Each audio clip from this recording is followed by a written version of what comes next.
first meet Michael Jackson, you're in awe. It's Michael Jackson. I was with my brothers and sisters in front of the television saying, wow, that's amazing. Michael's coming on, Michael's coming on. His moves are like words, and, you know, he's like an encyclopedia. He never embraced color. He never really cared about that, but he never forgot where he came from either. His hugs were the deepest and the most sincere, heartfelt hugs. I loved them. I mean, you could tell in first meeting that he was a genius. It didn't take much thinking to figure that out. He was an angel walking the planet.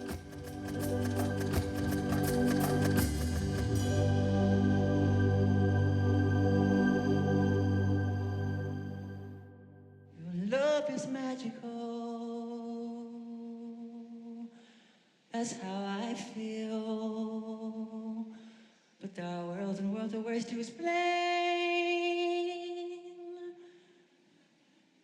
To tell you I love you.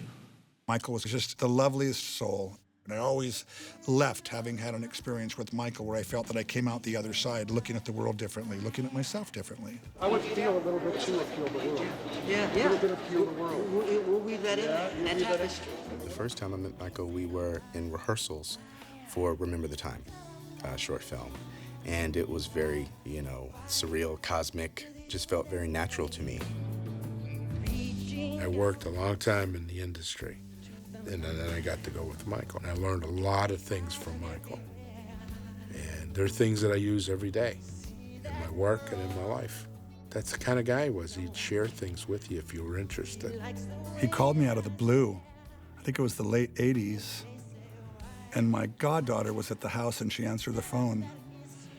And she screamed across the house, which is not uncommon in my household. Uncle Kenny, some guy's on the phone saying it's Michael Jackson. So I quickly grabbed the phone. I was like, hello, and it was that familiar voice. Kenny?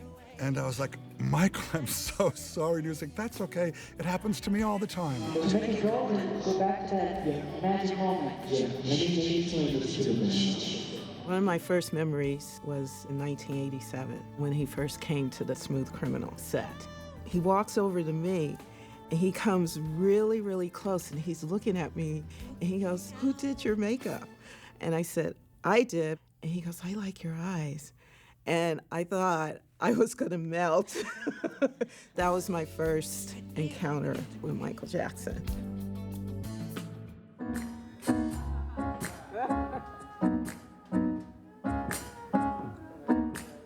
I got a call that I was on the short list for Michael. He was looking for musical directors. I went down, got on the keyboards to start playing, and then we're waiting for Michael, and then MJ comes in, and as soon as he comes in, I'm playing, he just starts dancing immediately. And then he starts singing, and then we stop, we hug, embrace, talk a little bit, and play some more, and I would ask him to sing things. And he was so vibrant and passionate and happy. He looked great, he sounded great. We did a concert for about a half an hour. So it'll be different sound. Yeah. I'm just doing that now so you can hear it. I met him and, you know, he didn't speak a lot. He was very shy. And, you know, a lot of people know he is, you know. And he used to always smile at me and bow into me and say, that was great, you know. Over the years, he got more comfortable enough to speak with me more and spend some time with me. All the dancers were like starstruck. I don't know how else to put it. It's easy to do. But at the same time, within seconds of meeting him, he was a sweetheart. Yeah, he was an absolute sweetheart and just a good guy. So I think that barrier got broken very, very quickly, and he was a very approachable man. I remember early days when I was walking through the corridor of Centre Staging, and this was just after I auditioned. And I was walking down there, and it was Michael and his bodyguard. And I didn't know whether to run into the nearest room and hide, because I was like so nervous, or say hello. And so I just said to myself, I'm just going to say hello and see what happens.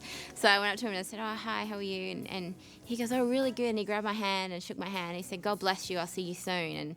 it made me smile. I was just happy for the rest of the day. Yeah, awesome. The first concert I did with him at Madison Square Garden, you know, throughout rehearsal, he would have these loud sonic hand claps. And me and Jonathan would be like, wow, these claps are loud, man. I mean, I can't even hear it. They're that loud. And do you know, I was so thankful for those hand claps because the first night at the Madison Square Garden, there were so many people screaming. I couldn't even barely hear myself. To hear actual time and meter, I was thankful for those hand claps. Obviously, he would know how it is in a live experience. I want to be starting something. I played a little funky solo, and he puts his arms around me. The day before he died was the first time that I actually, after I did the solo, I didn't go back to my station. I stood there, and I looked in his eyes, and he looked back at me. And I mean, something went through me that was so powerful, and he smiled, and I smiled back. And it was the most powerful feeling in the world. I mean, happy feeling. You see, they don't look that good anymore. People probably don't think of him in terms of a funny person, but he was very, very funny. And I always, like, people have called him Peter Pan, but I always think he's like Peter Pan laughing his ass off. Whatever that is. I think it helps us all decide if we're on the right track. Hey, we want to see for you. Okay, we're gonna get you some soon. We first moved to LA, and my son, you know, was like in pre-kindergarten, you know, and he was, you know, struggling a little bit, wasn't real happy. It came time for show and tell, and I said, "Gee, Dominic, what are you gonna do for show and tell?" He said, "Well, I want to bring Muscles." Muscles was Michael's boa. I said, "Better think of something else. I'm scared to death of snakes, so I'm not bringing it." So I mentioned it to Michael, and he said, "Oh yeah, you can take the snake. Go ahead." I said, "Michael, you know I'm afraid of snakes. I'm not touching that snake." He said, "Well, I'll go." "You'll go?" I said, "You can't go to show and tell." "No, I will." We go to the school. The whole place all fell out. My son was like the hero forever. I couldn't believe anybody would do something like that. I mean, that, to me, that's amazing. That's going above and beyond a client or a friend. I mean, that's the kind of guy he was. You know, he was a real guy. I remember one time he invited me to Neverland, and he said, pack a few things, and if you don't feel like going, you can stay. And I did. I think I stayed for 3 days. I remember sitting in 2 easy chairs, having a conversation, a creative conversation, and an elephant walked past the window. And Michael didn't even skip a beat. He just kept going, and I went, wait a minute. You know, that might have just been Lassie to you, but for me, that was like Africa just walked past the window. Can we take a moment and he giggled, you know, and he was lovely. The mic is in the car. That'll be on fire. Yeah, that'll be on fire. And so Randall, we have to work out. We would sit and look online, and I'd say, how long has it been since you've seen this? Like, oh, where did you get that? I'm like, everything's possible. You can find it online. Really? It's like, yeah. Want to see 93, Mexico City? You know, and then we do that, and we listen to a lot of Janet Jackson music. We always talked about the knowledge, though. I dance to it to this day. It's I'm all, like, yeah. I love it. It just gets inside of me. We would listen to just anything, you know, wherever the mood took us. I love pushing the TV all the way. Okay, good. So, yeah, me too. I love it. As we were having our meetings, sometimes we would sit in a room for 6 or 8 hours talking about the show and the progression in great, great detail.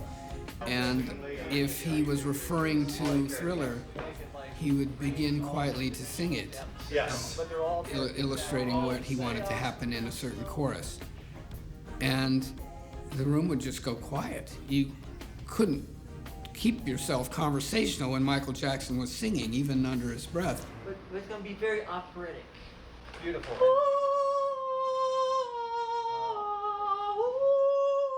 Really high voice, ethereal. Yeah, beautiful. Very operatic. Yeah. I think his thoughts came out through his songs, and the songs became his thoughts.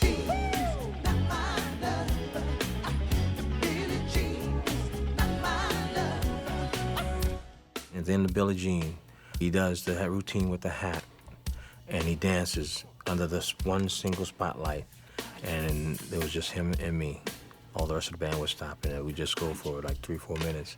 And then I'd play my heart and my soul out to try to evoke extreme great performance out of him.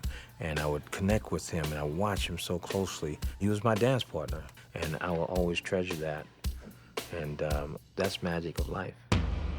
You subliminally go there. Yeah. You become compassionate.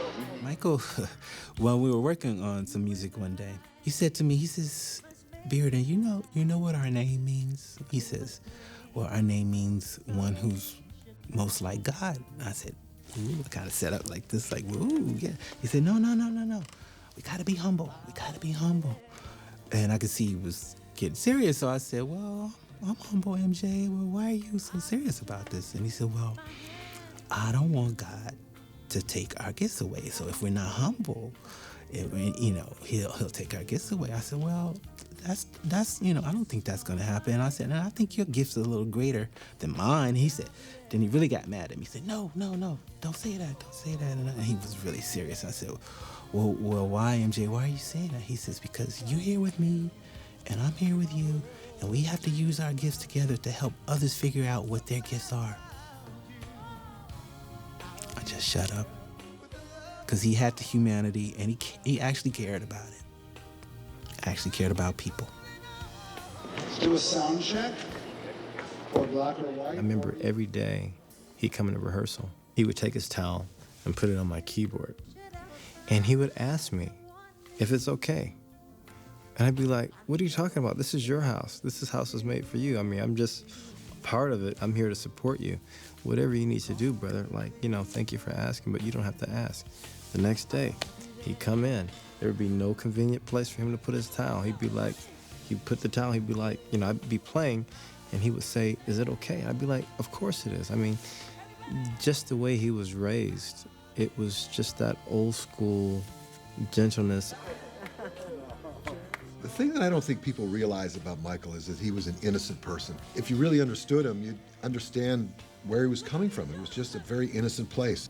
There's a difference between innocent and naive. Michael Jackson was not a naive person. And anybody that would think that is off their rocker. He was a very bright, talented, observant person. No matter how hard sometimes the world came down on him, he only reacted back with more love. Often, when we were working together, or in a meeting, we would be in a meeting, and if things got a little tense or there was a little anxiety, or, he would just say, do it with love. L-O-V-E, love. With love, L-O-V-E. With the love, L-O-V-E.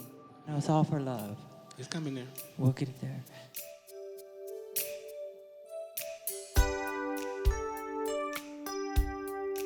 A lot of people don't know, when we did the Victory Tour in 1984, he was out there sweating and dancing every show and all the rehearsals to get to those shows.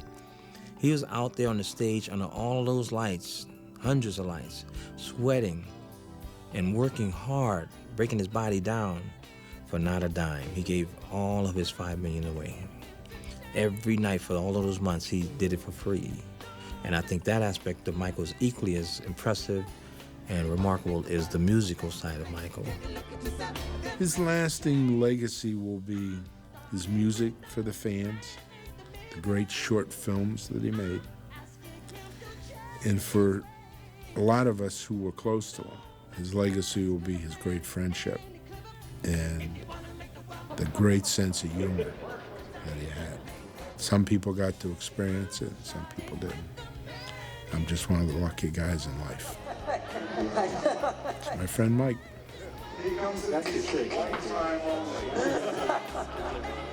I have a picture here that my 8-year-old daughter drew in remembrance of Michael.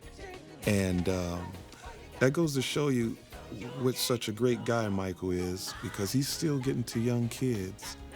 And that's saying something. He was just such a caring, loving, giving creature. And, his art just came through him.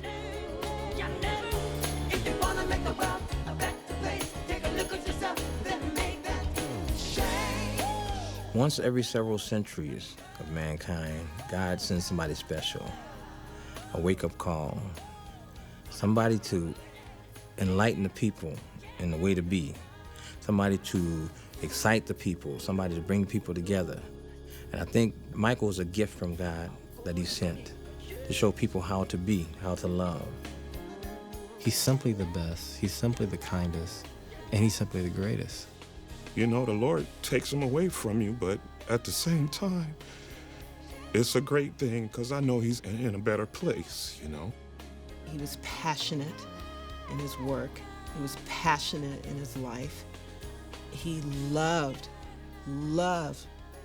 his children, and they love him. Boy, do they love him. He was a king, you know, a king of hearts, and a king of entertainers, and a king of imagination, you know, and a king of a father, and a king of a friend. And really, you know, if I could, I would have crowned him myself. I want you to make that change. Make that change.